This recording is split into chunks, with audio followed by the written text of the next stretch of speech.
No primeiro encontro de Arouca, eu não estive cá, mas enviei uma apresentação e elenquei-me das questões relevantes para o uso da água de modo mais sustentável. Uma delas era sobre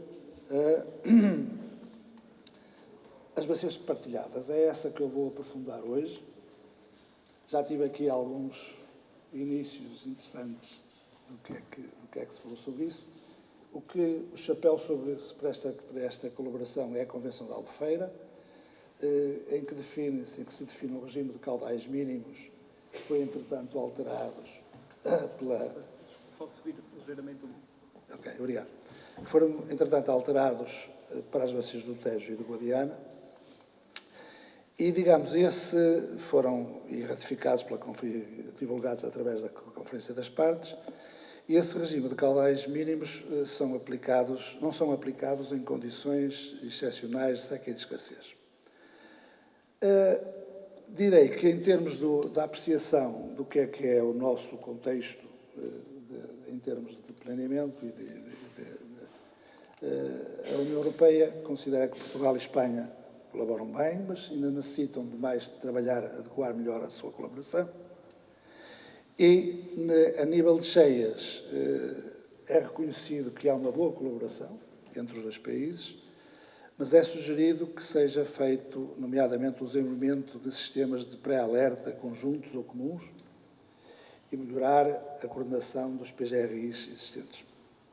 A nível de secas, não há um desenvolvimento tão comum entre os dois países, há um avanço, talvez, de Espanha neste aspecto.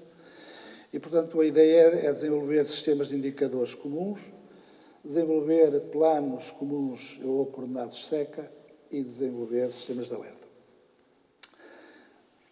Tudo isto tem pano de fundo, digamos, as alterações climáticas e, digamos, aos poucos somos conduzidos para a ideia de que devemos fortalecer esta coordenação, devemos, eventualmente, caminhar no sentido de todos estes mecanismos de planeamento, ou todos estes documentos de planeamento, caminharem para naturalmente, maior coordenação e, eventualmente, a médio prazo para planos conjuntos. Eu cito aqui dois exemplos que me dá muito prazer referir, porque estive e estou ligado a eles, que são exemplos de estudos neste domínio. São dois projetos Interreg, um projeto do Risco ML e outro projeto do Risco Plus. Um foi considerado um bom projeto e está agora a ser continuado.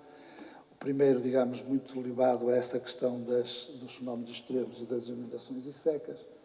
E depois este segundo, digamos, aprofundar essa questão e, eventualmente, com o objetivo de lançar um plano hidrológico único. Reparem que isto é uma espécie de um projeto piloto. Estamos a trabalhar numa bacia que é a região hidrográfica do Minho e Lima, envolve as entidades institucionais portuguesa e espanhola, a Confederação do Minho e Sil e a IAPA, e os académicos, neste caso a Universidade do Porto e a Universidade de Vigo. A nível de cheias, fizemos um desenvolvimento de um protótipo de um sistema de alerta para inundações e depois agora está a fazer, digamos, a consolidação, espera-se a consolidação desse sistema de alerta. A nível de secas, desenvolveram-se um sistema de indicadores, na primeira fase, um sistema de indicadores comuns e de seca prolongada e de escassez, e foi lançado, até por desafio dos espanhóis, um draft de um plano de seca comum.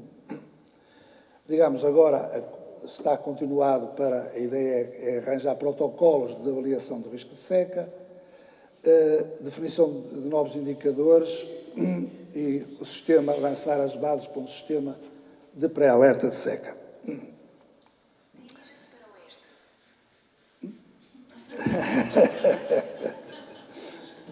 Digamos, já foi aqui falado, o Vítor gosta sempre de se meter comigo, sabe? Vem do tempo das aulas, não era, Vítor? Obrigado, bons tempos. Já se falou aqui deste novo acordo que foi de partilha de águas das bacias do Tejo e do Guadiana. Isso partiu da necessidade de garantia de novos usos de água nos dois países e, naturalmente, por exemplo, no Rio Tejo, pela existência pela consequências da irregular libertação de caudais por Espanha no Rio Tejo. E, portanto, houve uma revisão, digamos, daquele regime de caudais. A nível do caudal, que era semanal, passou a um caudal diário, um caudal integral diário. Portanto, dividiu-se aqueles 7 hectómetros cúbicos por 7 dias.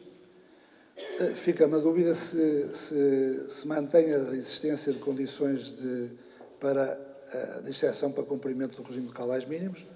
Mas, digamos, já foi aqui referido que isto foi também motivado pela existência dos tais projetos de bombagem nas albufeiras espanholas, e chama aqui a atenção do projeto em Espanha, desde o Rio Tejo, é feito o tal transvase Tejo Seguro, já que ouvimos essa dinâmica dos transvases. Naturalmente que os transvases são bons quando são sustentáveis. Eu quero chamar a atenção que o projeto, a bacia de Segura, é uma bacia de uso insustentável da água. É uma bacia em que os recursos hídricos próprios da bacia são cerca de 50% dos recursos hídricos disponíveis, e ainda assim há um déficit de cerca de 20% deste valor. Portanto, é bom que a gente desenvolva aos sítios, mas esta é a minha opinião sobre isto.